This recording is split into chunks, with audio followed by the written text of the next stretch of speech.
Section 6.2 deals with applications in business and economics dealing with integration. So the only application that we're going to look at is the probability density function. So before we talk about the probability density function, let's define what a continuous random variable is. So let's say that we wanted to look at the length of any telephone call, or the age of a person, or the amount of time that we spend waiting in line.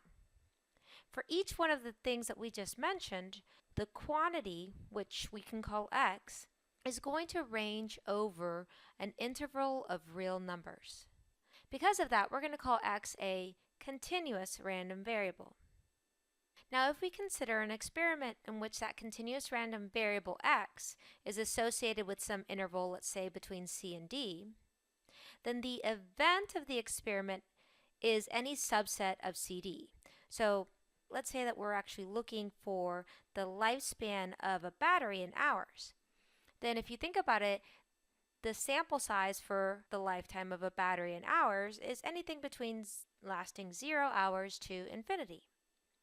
So the event that a randomly selected battery has a lifespan of between 400 and 500 hours is a subset of that 0 to infinity, because the interval from 400 to 500 lies within that interval.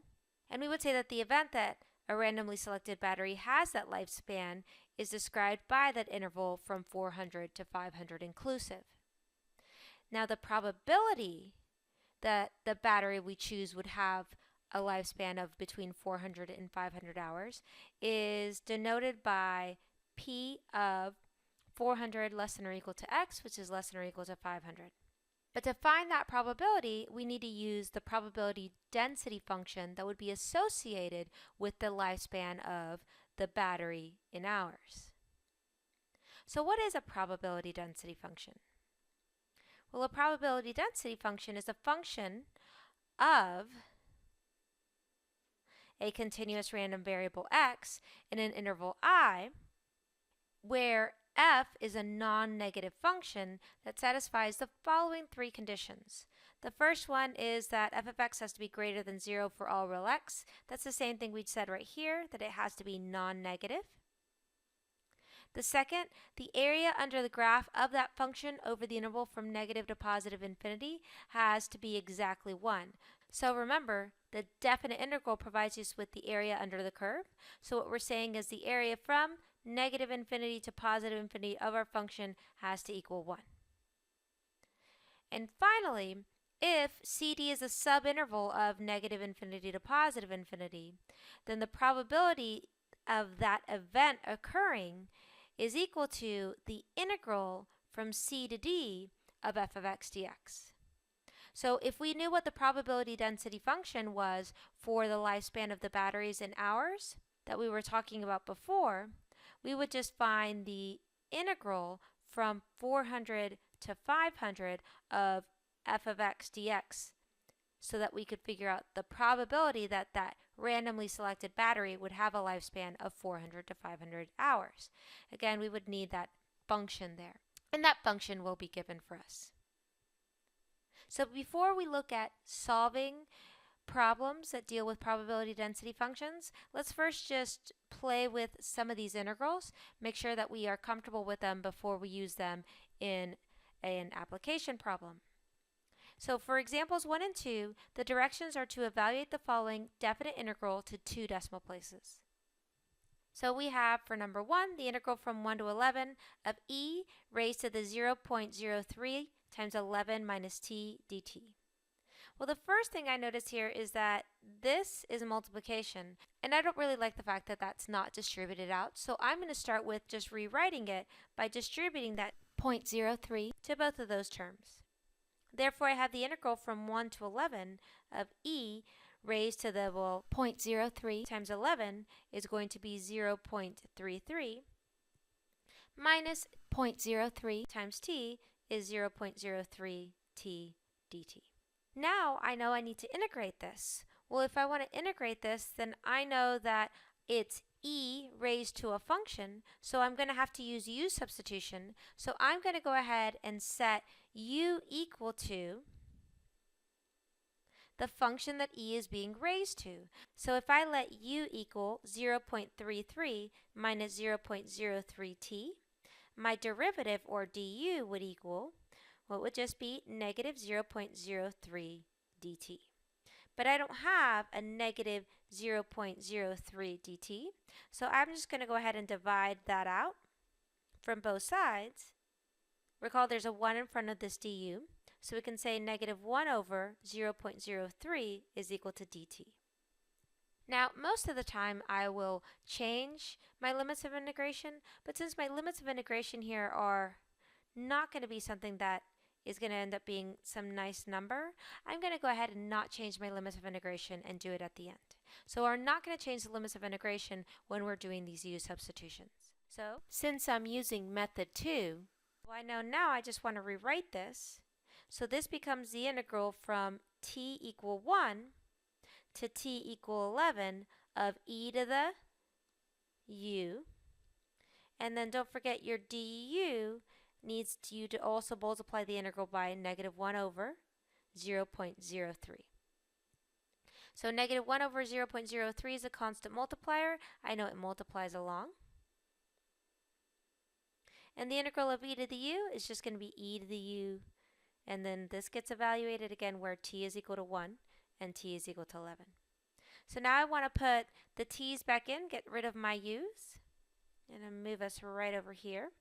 So then this becomes negative 1 over 0.03 e to the, recall u was my 0.33 minus 0.03t, and again this gets evaluated from 1 to 11.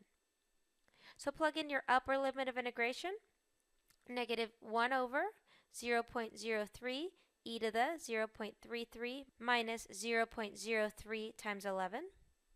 Plug in your lower limit of integration, and it would be minus, well, minus and negative would make that plus 1 over 0.03 e to the 0.33 minus 0.03 times 1. And we're just going to do this on a calculator.